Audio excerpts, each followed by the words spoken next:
الحمد للہ رب العالمین والصلاة والسلام علی سید المرسلین اما بعد فاعوذ باللہ من الشیطان الرجیم بسم اللہ الرحمن الرحیم۔ فرض علوم کے الحمدللہ 37 سلسلے ہو چکے ہیں، آج یہ 38واں سلسلہ ہے۔ اولاً یاد رکھیے کہ عدت سے متعلق قرآن کریم میں اس کا حکم دیا گیا ہے، کیا ہوتی ہے عدت، انشاءاللہ اس کے احکام مختصراً بیان کیے جا رہے ہیں۔ قرآن کریم میں اللہ رب العالمین نے سورہ طلاق آیت نمبر پہلی آیت میں 28ویں پارے میں ارشاد فرمایا، یا ایھا النبی اذا طلقتم النساء فطلقوہن لعدتہن واحصوا العدہ۔ اے نبی صلی اللہ علیہ وسلم، آپ لوگوں سے فرما دیجئے کہ جب عورتوں کو طلاق دو تو انہیں عدت کے وقت کے لیے طلاق دو اور عدت کا شمار رکھو اور اللہ سے ڈرو جو تمہارا رب ہے۔ ایسے ہی فرمایا، والمطلقات یتربصن بانفسہن ثلاثۃ قروء۔ طلاق والی عورتیں خود کو 3 مرتبہ ناپاکی کے زمانے تک خود کو روکے رکھیں گی، اور ان کے لیے یہ حلال نہیں ہے کہ جو کچھ خدا نے ان کے بطن میں یعنی پیٹ میں پیدا کیا اسے چھپائیں۔ خلاصہ یہ کہ قرآن کریم کی آیات سے بھی عدت کا ثبوت ثابت ہوتا ہے اور احادیث کریمہ سے بھی۔ رسول اللہ صلی اللہ علیہ وآلہ وسلم کی بارگاہ میں سبیعہ اسلمیہ کے شوہر کا جب انتقال ہوا اور ان کے انتقال کے چند دن بعد ان کے ہاں بچہ پیدا ہوا تو آپ صلی اللہ علیہ وسلم کی خدمت میں حاضر ہو کر انہوں نے نکاح کی اجازت طلب کی، تو آپ صلی اللہ علیہ وسلم نے انہیں اجازت دے دی۔ عبداللہ بن مسعود فرماتے ہیں کہ سورہ طلاق میں، سورہ بقرہ میں جو احکام عدت بیان ہوئے ہیں وہ اسی طرح کے احکام ہیں، تو احادیث سے بھی اس کا ثبوت ثابت ہوتا ہے۔ عدت کس کو کہتے ہیں؟ علماء نے لکھا ہے کہ عدت سے مراد یہ ہے کہ عورت کے شوہر کا انتقال ہو جائے یا شوہر اس کو طلاق دے دے تو اس کے بعد عورت خود کو مخصوص زمانے تک اپنے آپ کو نکاح سے روکے رکھے گی، اس لیے کہ تاکہ پتہ چل جائے کہ وہ کہیں اس طلاق دینے والے کی یا جس کا انتقال ہوا اس کے پیدا ہونے والے بچے کی کہیں ماں تو نہیں بننے والی، تو اس چیز کے تحقیق کے لیے وہ مخصوص وقت گزارتی ہے تاکہ پتہ چل جائے کہ یہ اس کے بچے کی ماں تو نہیں۔ اگر اس کے بچے کی ماں ہے تو پھر ایسی صورت میں یعنی ابھی اس کا انتقال ہوا لیکن ابھی یہ امید سے ہے، یا شوہر نے طلاق دی ہے اور ابھی یہ امید سے ہے، تو پھر ایسی صورت میں ان صورتوں میں عدت کے اور احکام ہوں گے، اور اگر وہ امید سے نہیں ہے تو پھر عدت کے اور احکام ہوں گے۔ بیوہ کی عدت یعنی جس کے شوہر کا انتقال ہو جائے وہ 4 مہینے 10 دن تک ہے، جب کہ وہ امید سے نہ ہو تو وہ 4 مہینے 10 دن تک عدت کرے گی، اور اگر وہ امید سے ہو تو پھر جیسے ہی اس کے ہاں بچے کی پیدائش ہو جائے گی اس کی عدت ختم ہو جائے گی، چاہے وہ شوہر کے مرنے کے 1 گھنٹے بعد ہی فوراً بعد ہی ہو، چونکہ پتہ چل گیا کہ اب اور مزید اس کے ہاں امید کی کوئی امید نہیں۔ اس لیے اگر جس کے شوہر کا انتقال ہوا اور وہ امید سے نہیں ہے تو پھر 4 مہینے 10 دن، اور اگر امید سے ہے تو پھر بچے کی پیدائش پر ہی اس کی عدت ختم ہو جائے گی، پھر چاہے 1 گھنٹے بعد پیدائش ہو جائے یا 9 مہینے بعد پیدائش ہو، جب تک اس کی عدت ہے۔ اور اگر وہ طلاق دیتا ہے شوہر آدمی عورت کو، پھر ایسی صورت میں بھی یہی دیکھا جائے گا کہ امید سے ہے تو جب تک اس کے ہاں پیدائش نہیں ہوتی اس کی عدت ختم نہیں ہوگی، جب پیدائش ہو جائے گی تو عدت ختم ہو جائے گی، اور اگر امید سے نہیں ہے تو پھر دیکھا جائے گا کہ وہ مخصوص ایام کے لیے ناپاک ہوتی ہے یا نہیں۔ اگر ہوتی ہے تو پھر اس کے 3 مرتبہ ناپاک ہونے کے بعد پاک ہونے کے ساتھ ہی اس کی عدت ختم ہو جائے گی، اور اگر وہ پاکی ناپاکی کا سلسلہ نہیں ہے تو پھر ایسی صورت میں 3 مہینے پورے کرنے کے بعد اس کی عدت ختم ہو جائے گی۔ تو یہ 4 طرح کی عدت ہو گئی، ٹھیک ہے، 4 مہینے 10 دن، 1 دوسرا بچے کی پیدائش پر، 2 تیسرا 3 مہینے پر جب کہ پاکی ناپاکی کی صورت نہ ہوتی ہو، 3 اور چوتھی کہ جب پاکی ناپاکی کی صورت ہوتی ہو تو پھر 3 مرتبہ ناپاک ہونے کے بعد پاک ہو جائے تو پھر یہ عدت ختم ہوگی۔ تو یہ 4 طرح کی عدتیں اس طرح سے کرنی ہوتی ہیں جس عورت کو طلاق ہو جائے یا جس کے شوہر کا انتقال ہو جائے۔ وفات کے بعد شوہر کا جب انتقال ہو جائے تو اس کے سوگ کا معاملہ ہوتا ہے۔ طلاق ہوگی تب تو وہ عدت کرے گی، اس کا وہ معاملہ ختم، عدت گزارنے کے بعد وہ نکاح کر سکتی ہے۔ شوہر کی وفات ہوگی تو پھر وہ 4 مہینے 10 دن تک عدت بھی گزارے گی اور اس دوران وہ سوگ کرے گی۔ عورت شوہر کے مرنے پر سوگ کرے گی، یا عورت نکاح میں ہے بھی، پھر اگر شوہر کا انتقال ہو جاتا ہے تب بھی عورت جو ہے وہ اس کا سوگ کرے گی، یعنی شوہر کے مرنے کے بعد۔ تو علماء نے لکھا ہے کہ سوگ کسے کہتے ہیں؟ سوگ ویسے تو عام لوگوں کے لیے، یعنی سوائے عورت کے، یعنی جس کا شوہر مر جائے اس کے علاوہ کسی کے لیے بھی 3 دن سے زیادہ سوگ کرنے کی اجازت نہیں ہے۔ سوگ کرنا کس کو کہتے ہیں؟ دکھ منانا، دکھ کرنا، اور دکھ کو یاد کر کے رونا، اور خود کو زیب و زینت سے، ادھر ادھر آنے جانے سے خود کو روک لینا، اور ظاہری حلیے سے بھی یہ ظاہر کرنا کہ اس پر کسی چیز کا غم ہے، تو اس کو کہتے ہیں سوگ منانا۔ جیسے کوئی شخص اداس بیٹھا ہو تو اس کو بھی کہا جاتا ہے بھائی کس چیز کا سوگ منا رہے ہو، تو مطلب یہ کہ بہت زیادہ وہ اوور ہو کر ہنسنا نہ شروع کر دے،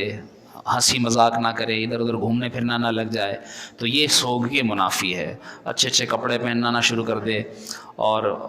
دعوتوں میں آنا جانا نہ شروع کر دے، یہ زندگی جس طرح ایک عام انسان گزارتا ہے ایسے نہیں، بلکہ عورت کو یہ حکم ہے کہ اس سوگ میں اپنے ظاہری حلیے سے بھی اور ظاہری طریقے سے بھی وہ ظاہر کرے کہ ہاں اس کو شوہر کے مرنے کا دکھ ہے، تو اس کو کہتے ہیں سوگ منانا۔ تو یہ جس کا شوہر انتقال کر جائے وہ عورت جو ہے وہ 4 مہینے 10 دن تک اس کا سوگ کرے گی۔ اس کے علاوہ عام لوگوں کے لیے 3 دن تک سوگ کا حکم ہے۔ عام لوگوں سے مراد یہ کہ اس کے وہی جو جاننے والے ہیں، خاص طور پر گھر کے افراد، اس کے اولاد ہے، اس کے والد والدہ ہیں، بہنیں ہیں، بھائی ہیں، وغیرہ وغیرہ۔ 3 دن تک سوگ سے مراد ہے، 4 مہینے 10 دن تک سوگ سے مراد یہی ہے کہ وہ کوئی اس طرح کا کام نہ کریں کہ جس سے کسی کو یہ لگے کہ ان کو تو دکھ ہی نہیں ہے۔ جیسے آج کل جس طرح ہو چکا ہے، معاذ اللہ، لوگ انتقال، گھر میں میت ہوتی ہے، گھر میں انتقال ہوتا ہے، اور اگلے ہی دن باقاعدہ وہ ہنس رہے ہوتے ہیں۔ اگلے دن کیا، میت کو لے جا رہے ہوتے ہیں قبرستان کے راستے میں ہی لوگ ہنس رہے ہوتے ہیں۔ قبرستان میں ادھر میت کو دفن کیا جا رہا ہوتا ہے، ادھر دوسری طرف لوگ بیٹھ کر سگریٹیں پی رہے ہیں، ادھر بیٹھ کر جو ہے وہ ہنسی مذاق ہو رہے ہیں، اور قبروں کا مذاق اڑایا جا رہا ہے معاذ اللہ، مردوں کا مذاق اڑایا جا رہا ہے معاذ اللہ۔ تو ان لوگوں کی جو ہے وہ اس قدر حالت گر چکی ہے، تو کم از کم جو ہے وہ جس کا انتقال ہو، پہلے جس طرح لوگ ہمارے بزرگ تشریف فرمائے بہت سارے کہ کسی کے ہاں انتقال ہو جاتا تو برابر کے گھروں میں بھی جو ہے وہ لوگ اپنے ٹی وی کھولنا بھی بند کر دیتے تھے، ٹی وی بھی نہیں چلاتے، نہیں بھائی برابر میں انتقال ہوا ہے، جلدی سے جو ہے وہ کوئی ایسا کوئی کام نہیں، کسی کے یہاں شادی بھی اگر ہو رہی ہے تو وہ بھی روک دیتے تھے برابر والے۔ آج کل تو اپنے گھر کی بھی شادی ہو تو وہ نہیں روکتے، کہتے ہیں مرنے والا مر گیا۔ تو بہرحال اس کا اگرچہ حکم نہیں ہے، لیکن خیال کرنا چاہیے کہ کسی کا دکھ سوچ کر اس کے دکھ میں شریک ہونا یہ بھی مسلمان کا حق ہے، کہ اس کے دکھ میں اس کے ساتھ دکھی ہوا جائے تاکہ اس کی حوصلہ افزائی ہو، اس کی دل جوئی ہو۔ تو یہ بھی سنت ہے، اس کی بھی بڑی فضیلتیں ہیں۔ عورت کے لیے جو خاص طور پر جو سوگ کا حکم ہے، اس میں مطلب یہ ہے کہ وہ ہر طرح کی زینت ترک کر دے، یعنی کہ کسی قسم کا زیور نہ پہنے، خوشبو کا استعمال نہ کرے، سر میں تیل نہ ڈالے، آنکھوں میں سرما نہ لگائے، مہندی نہ لگائے،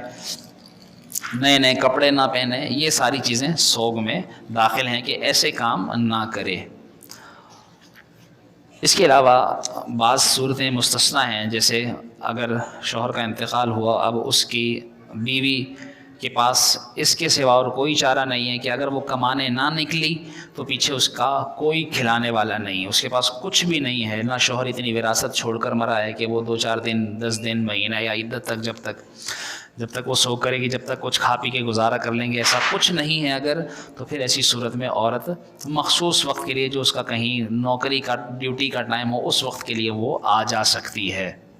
بصورت دیگر وہ گھر میں ہی رہے گی، اور شوہر کے گھر میں اگر شوہر کا انتقال ہوا ہے تو شوہر کے گھر میں ہی وہ عدت گزارے گی، وہ عدت گزارنے کے لیے ماں کے گھر نہیں جائے گی، الا یہ کہ ایسی صورت ہو کہ شوہر کے گھر میں بھی رہنے کی کوئی صورت نہ بنتی ہو، یعنی ناممکن ہو جائے رہنا، تو پھر ایسی صورت میں جو ہے وہ اس کو مخصوص صورت میں گھر سے باہر نکلنے کی اجازت ہے، وگرنہ وہ عدت تک اپنے شوہر کے گھر میں ہی رہے گی۔ ایسے ہی جب کسی کا انتقال ہو جائے، یعنی شوہر کا انتقال ہو جائے یا شوہر طلاق دے دے، تو اس کے بعد اگر عورت کے ہاں بچے کی پیدائش ہوتی ہے تو پھر اس کے نسب کے ثبوت کا حکم بھی علماء نے لکھا ہے کہ جس عورت کو طلاق ہوئی یا جس عورت کے شوہر کا انتقال ہوا تو اس عورت کے ہاں اگر 6 مہینے کے اندر اندر بچے کی پیدائش ہوتی ہے تو پھر وہ اسی مرنے والے یا اسی طلاق دینے والے کا بچہ سمجھا جائے گا، وہ اسی سے اس کا نسب ثابت ہوگا۔ اور یہ بھی تب ہے کہ جب کوئی جھگڑا کھڑا ہو، اگر جھگڑا کھڑا نہیں تو ظاہر سی بات ہے کہ طلاق دینے والے کو پتہ ہے کہ میری بیوی کے ہاں پیدائش ہونے والی ہے، یا جس کا انتقال ہوا باقی لوگوں کو پتہ ہے کہ یہ اس شخص مرنے والے سے امید سے ہے، تو جب اس کے ہاں پیدائش ہوگی تو وہ سب اس کو اسی کی اولاد کہیں گے۔ یہ تب ہے کہ جب جھگڑا کھڑا ہو، تو تب جو ہے وہ ایسی صورت میں اسی طلاق دینے والے کا یا مرنے والے کا بچہ وہ سمجھا جائے گا۔ اگر جھگڑا نہیں کھڑا ہو تو پھر تو انڈرسٹوڈ ہے کہ وہ اسی کی اولاد ہے۔ اسے کہتے ہیں ثبوت نسب۔ اس اعتبار سے بھی ہمارے معاشرے میں بہت سی خرابیاں رائج ہو چکی ہیں، بہت سے معاملات ہیں، لوگ کسی کے ثبوت نسب کے معاملے میں بسا اوقات غفلت سے کام لیتے ہیں۔ مثال کے طور پر کسی نے کسی کا بچہ گود لیا، اب اس نے جس کا بچہ لیا، ظاہر سے بات ہے کہ یہ بچہ تو اس کا ہے نا، وہ شخص اس بچے کا والد ہے، یہ گود لینے والا تو اس کا باپ نہیں بن جائے گا نا۔ لیکن پھر کیا ہوتا ہے کہ وہ گود لینے والا ہی کل کو بچے کا اسکول میں داخلہ کرا رہا ہے تو والد کا نام، یہ اپنا نام بتائے گا، میں اس کا والد ہوں۔ تو یہ ہے نسب کو بدلنا، یہ جس کی اولاد ہے اس کا ہی اس کو باپ کی جگہ نام لکھوانا ہوگا۔ اگر یہ اس کو ہٹا کر اپنا نام لکھوائے گا تو یہ تو ایسا ہی ہو گیا نا کہ باپ کو ہٹا کر کسی اور کو باپ بنا رہا ہے گویا کہ، تو یہ کسی اور کو کسی کا باپ بنانا، ثابت کرنا، دکھانا، لکھنا، لکھوانا، یہ حرام ہے، اس پر وعیدیں داخل ہیں۔ جس نے نسب بدلا، رسول اللہ صلی اللہ علیہ وسلم کی روایات کی خلاصے کے مطابق یہ ہے کہ ایسا شخص جہنمی ہے۔ تو نسب بھی ہرگز نہیں بدلنا چاہیے۔ آج کل لوگ یہ بھی خرابیاں ہیں کہ نسب ایسے بدلتے ہیں کہ میں تو، جو سید نہیں بھی ہوتا وہ کہتا ہے میں تو سید ہوں معاذ اللہ، یعنی جس نسل سے نہیں ہے وہ اس نسل سے اپنے آپ کو ثابت کرتا ہے۔ تو یہ نسل بدلنا، نسب بدلنا یہ بھی حرام ہے۔ زیادہ تر اسی طرح ہوتا ہے کہ جو لوگ گود لے لیتے ہیں، کسی بھائی کے ہاں اولاد نہیں، ایک بھائی نے دوسرے جس کے ہاں اولاد ہے اس نے اس کو اپنا بیٹا یا بیٹی اس کو دے دی، تو وہ جو ہے وہ پھر اس کے ساتھ ہی اس کا نام لکھتا ہے، لکھواتا ہے۔ یا جس کو بڑے ہونے کے بعد یہ پتہ چل جائے کہ میرے حقیقی ماں باپ یہ نہیں وہ ہیں، تو اب اس بچے پر بھی، یعنی اس بڑے ہونے والے لڑکے یا لڑکی پر بھی لازم ہے کہ یہ اپنے اصل ماں باپ کا ہی شناختی کارڈ میں پہچان جہاں ہونی ہے وہاں نام لکھوائے، یعنی اس کی یہ پہچان ہونی یہ چاہیے کہ یہ جس کی اولاد ہے اسی سے منسوب ہو، لوگوں کو یہ نہ ہو کہ یہ اس جس کا نہیں ہے اور وہ اس سے منسوب ہو رہا ہو، تو یہ حرام ہے۔ کم از کم جو ہے وہ اس طرح کی سرٹیفکیٹس جہاں پر درخواست دے کر باپ کا نام، باپ کے نام کی جگہ کفیل یا ضامن یا سرپرست کے طور پر نام جو ہے وہ کالم ایڈ کروا کر لکھوا کر کہ جی یہ والد نہیں بلکہ سرپرست، پھر اس کے آگے اس کا نام لکھوایا جائے، تو یہ بھی ضروری ہے۔ ایسی ماں بھی جو ماں نہیں ہے وہ اس بچے کی ماں خود کو نہیں کہلوا سکتی ہے۔ رضائی ماں ہو سکتی ہے کہ اگر اس نے اس کو دودھ پلایا ہے مدت رضاعت کے اندر تو وہ رضائی ماں ضرور کہلائے گی، لیکن حقیقی ماں نہیں ہے۔ تو زیادہ تر چونکہ نسب باپ سے چلتا ہے تو اس وجہ سے زیادہ احتیاط باپ کے نام کو بدلنے میں ہے۔ اس کے بعد بچے کی پرورش کا معاملہ آتا ہے، تو اگر تو میاں بیوی ساتھ ہیں تو ظاہر سی بات ہے کہ بچے کی پرورش یہ بہت سخت حکم ہے اور اس کے متعلق بڑے سخت احکام ہیں اور بہت اہم معاملہ ہے بچے کی پرورش۔ آج کل جو بچے پرورش میں ہوتے ہیں جس ماں باپ کی، تو ان ماں باپ پر اول تو پرورش کا حق لازم ہے کہ وہ بچے کی اس طرح پرورش کریں جس طرح اس کا پرورش کرنے کا حق ہے۔ اس کے متعلق میں 2-4 چیزیں بھی ذکر کر دیتا ہوں، انشاءاللہ پھر تفصیلی احکام تربیت اولاد کے درس میں ذکر ہوں گے۔ جب تک لڑکی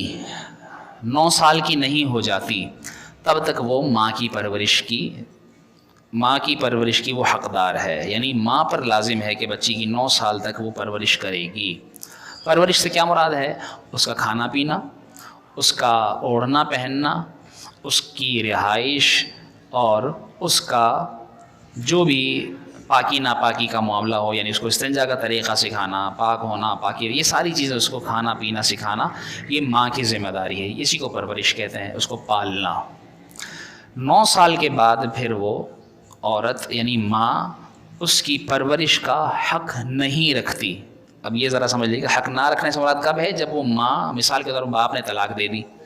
تو ظاہر سی بات ہے وہ باپ نے جب طلاق دے دی تو ماں تو ختم نا، اب ماں کا تعلق لڑکی سے تو ہے، یعنی ماں بیٹی تو رہیں گی لیکن حق پرورش اب ماں کے پاس نہیں رہے گا۔ اب کل کو ماں یہ نہیں کہہ سکتی کہ بیٹی کو میں ساتھ لے کر جاؤں گی۔ اگر باپ اس بچی کو رکھنا چاہے تو 9 سال کے بعد باپ اس لڑکی کا ذمہ دار ہے، باپ اس بچی کو رکھے گا تب تک جب تک اس کا نکاح نہیں ہو جاتا، جب تک وہ کنواری ہے۔ اب باپ کی ذمہ داری ہے 9 سال کے بعد، 9 سال سے پہلے وہ ماں کی ذمہ داری، اور یہ تب ہے جب لڑائی جھگڑا یعنی کہ طلاق ہو گئی مثال کے طور پر، ایسی صورت میں، یا ماں مر گئی تو اب ایسی صورت میں ظاہر ہے باپ کے پاس رہے گی وہ۔ اور اگر صحیح سلامت ہیں اور دونوں میں رشتہ چل رہا ہے تو ظاہر سی بات ہے ساری عمر ہی پھر وہ جب تک شادی نہیں ہوتی ماں باپ کی پرورش میں ہی ہے وہ۔ جبکہ لڑکے کے لیے 7 سال کا حکم ہے کہ 7 سال تک ماں لڑکے کی پرورش کرے گی، لڑکے کی، اور اس کے بعد پھر اگر وہ کوئی جھگڑا ایسا معاملہ پیش ہوتا ہے، طلاق کی صورت ہوتی ہے یا مر جاتی ہے ماں، تو ایسی صورت میں اس کے بعد پھر وہ باپ کی، کل کوئی یعنی مثال کے طور پر اس لڑکے کی نانی یا اور کوئی یہ دعویٰ نہیں کر سکتا کہ یہ ہمارا نواسا یا ہمارا بھانجا ہمیں دیا جائے، بلکہ وہ باپ دادا کے پاس ہی رہے گا۔ یہی پرورش سے مراد ہے۔ بعض علماء نے خالہ کا بھی حق لکھا ہے۔ رسول اللہ صلی اللہ علیہ وآلہ وسلم نے بھی ایک مقام پر جب تک لڑکی چھوٹی تھی اسے اس کی خالہ کے حوالے کیا، یعنی اگر ماں مر جاتی ہے چھوٹی عمر میں، 3 سال کی بچی ہے، بچہ ہے، اگر ماں مر گئی تو پھر وہ خالہ اس کی پرورش کرے گی پہلے، یعنی کہ 7 سال کی عمر تک لڑکے کی اور 9 سال کی عمر تک لڑکی کی جو پرورش کا حق ہے ماں کے بعد وہ خالہ کا ہے۔ لیکن 7 سال اور 9 سال کے بعد پھر یعنی ننیال کا کوئی حق پرورش کا نہیں رہتا، پھر ددیال کے حق میں آ جاتا ہے پرورش کا سلسلہ۔ اس کے علاوہ اس میں اور بھی تفصیلی احکام ہیں انشاءاللہ تعالی، یہ احکام آئندہ درس میں بیان ہوں گے، اور اس پہ پھر آئندہ درس میں نفقے کے احکام یعنی خرچ سے کیا مراد ہے۔ جس طرح میں نے ذکر کیا پرورش سے مراد کے گھر کے اندر جتنے بھی امور ہیں، اس کی صفائی ستھرائی، اس کا نہلانا دھلانا، اٹھانا بٹھانا، اس کو پہنانا، اس کو کھلانا، اس کی سردی گرمی سے حفاظت کرنا، اس کی بھوک کا خیال رکھنا، اس کی بیماری میں اس کا علاج کرنا، سب کچھ، پاکی ناپاکی، صفائی ستھرائی، سب کچھ۔ جبکہ باپ کے ذمے بہر صورت نفقہ رہے گا، یعنی ماں کی پرورش میں بھی ہے 7 سال تک 9 سال تک، اگر مثال کے طور پر طلاق ہو گئی ہے بچہ ماں کی پرورش میں چلا گیا، لیکن خرچہ اس کی ساری جو بھی اس کا نفقہ دے، اس کا جو خرچہ ہوگا اس کی پرورش میں وہ سارا باپ کے ہی ذمے رہے گا پہلے دن سے ہی، پیدائش سے لے کر لڑکی کے نکاح ہونے تک اور لڑکا بالغ ہونے تک، لڑکی کا نکاح ہونے تک اور لڑکے کا بالغ ہونے تک سارا خرچہ باپ کے ذمے ہے۔ جب تک لڑکی کنواری ہے، نکاح نہیں ہو جاتا، جب تک وہ باپ کی ذمہ داری خرچے کے معاملے میں، اور لڑکا بالغ ہونے تک جو ہے وہ باپ کی ذمہ داری ہے خرچے کے معاملے میں۔ بالغ ہو گیا اس کے بعد پھر باپ لڑکے کے خرچے کا ذمہ دار نہیں ہے، اپنے طور پر کرتا ہے تو ساری زندگی اس کے 50 سال کے ہونے تک کرتا رہے، اس کے مرنے تک کرتا رہے۔ حق شرعی کی یہاں بات ہوئی ہے۔ انشاءاللہ باقی احکام بعد میں بیان ہوں گے۔ اللہ پاک ہم سب کو یہ احکام یاد رکھنے، یہ شرعی احکام جو ہم پر سیکھنا ضروری ہے، آنے چاہیے، معلوم کرنے چاہیے، سیکھ کر ان پر عمل کرنا چاہیے، دوسروں کو پہنچانا چاہیے، دوسروں کو بتانا چاہیے، دوسروں کو یہاں لا کر ان کو سکھوانا چاہیے۔ اللہ پاک ہمیں عمل کی توفیق عطا فرمائے۔